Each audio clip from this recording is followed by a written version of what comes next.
बाई नवरात्राची उपास सुनबाई बाळाती सगळे काम मलाच करावं लागते. कसं होईन ग आई?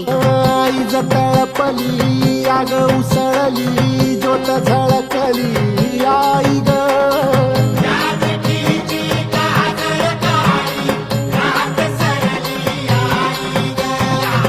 बंधविनला भेद शिनला भाव भिनला आई ग.